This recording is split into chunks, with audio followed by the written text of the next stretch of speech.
اعوذ باللہ من الشیطان الرجیم بسم اللہ الرحمن الرحیم ان الذين كفروا سواء عليهم انذرتهم ام لم تنذرهم لا يؤمنون صدق اللہ العظیم۔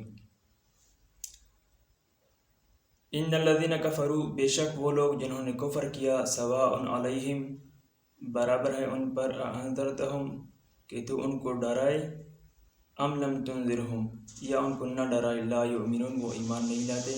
ختم اللہ علی قلوبہم، اللہ تعالیٰ نے مہر لگائی ہے ان کی دلوں پر، وعلی سمعہم، اور ان کی کانوں پر، وعلی ابصارہم غشاوۃ، اور ان کی آنکھوں پر پردہ ہے، ولہم عذاب عظیم، اور ان کے لیے بڑا عذاب ہے۔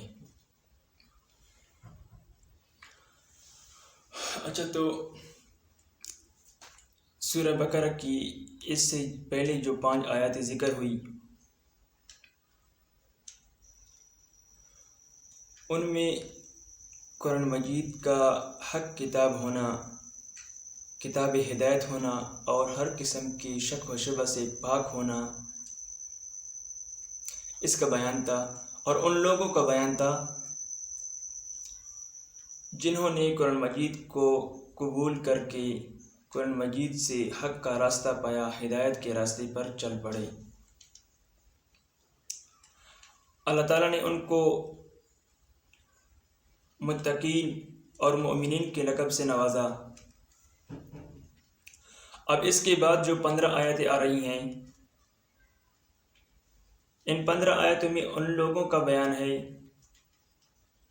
جنہوں نے قرآن مجید کا انکار کیا۔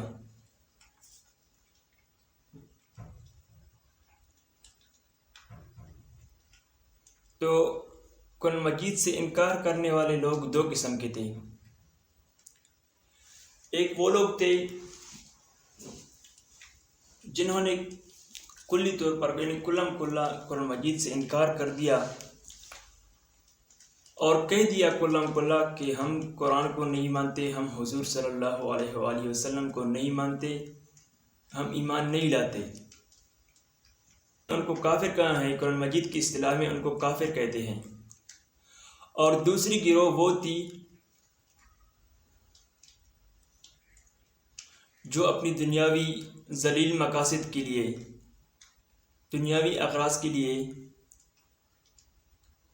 ظاہراً تو یہی کہتے تھے کہ ہم مسلمان ہیں، مسلمانوں کے ساتھ جب ملتے تھے تو ان کو یہی کہتے تھے کہ ہم مسلمان ہیں، لیکن جب اپنی گروہ کی طرف واپس جاتے تھے، یعنی کفار کی طرف واپس لوٹتے تھے، تو ان کو کہتے کہ ہم تو مسلمانوں سے راز معلوم کرنے کے لیے بیٹھتے ہیں، ہم مسلمان نہیں ہیں، ہمارے دل کافر ہے ابھی، لیکن ہم مسلمانوں سے ان کے راز معلوم کرنے کے لیے بیٹھتے ہیں۔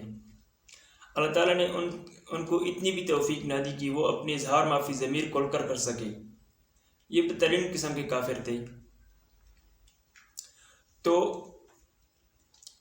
ان 15 آیتوں میں ان 2 گروہوں کا ذکر ہو رہا ہے، اور ان میں سے جو پہلی 2 آیتیں ہیں، ایک یہی جو میں نے تلاوت کی، علیہ کی متصل بعد والی آیت، جو دونوں آیتوں کا ترجمہ کر لیا ابھی، یہ دونوں آیتیں کلم کلا کفار جو تھے ان کے بارے میں ہے، جن کو قرآن کی اصطلاح میں کافر کہتے ہیں، ان کے بیان میں ہے۔ اور اس کے بعد جو 13 آیتیں آ رہی ہیں، وہ 13 آیتیں منافقین کے بارے میں ہیں۔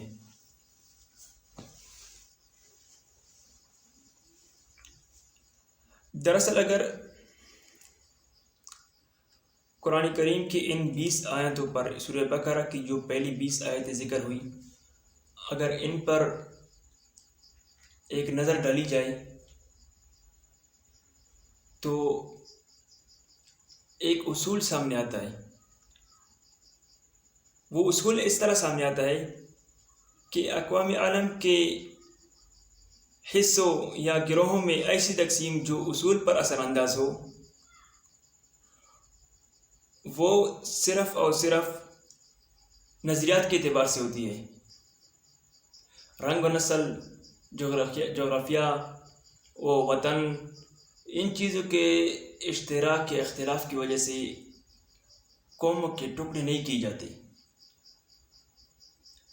قرآن کریم نے یہ قاعدہ ہمیں بتا دیا کہ یا مسلمان یا کافر، بس یہ دو ٹکڑے ہیں، یہ دو تقسیم ہیں، قسمیں ہیں، اور یہ کس اعتبار سے ہیں؟ نظریات کے اعتبار سے ہیں، ان میں کوئی رنگ و نسل وغیرہ کے اعتبار سے کوئی بھی تقسیم نہیں ہوئی ہے۔ اس اصول کا ثبوت قرآن مجید نے ایک اور جگہ بھی ارشاد فرمایا ہے، سورۃ التغابن میں اللہ تعالیٰ فرماتا ہے خلقکم فمنکم کافر ومؤمن، غالباً اس طرح ہے، خلقکم فمنکم کافر ومنکم مؤمن، کہ اللہ تعالیٰ نے تمہیں پیدا کیا، بس تم میں سے بعض کافر ہے اور بعض مومن ہے، یعنی کہ بس صرف دو ہی طرح کی قسمیں ہیں، ایک مومنین ہے اور ایک کافر ہے، اور تقسیم کس اعتبار سے ہے؟ نظریات کے اعتبار سے ہے۔ اچھا، تو ان الذین کفروا، بے شک وہ لوگ جنہوں نے کفر کیا۔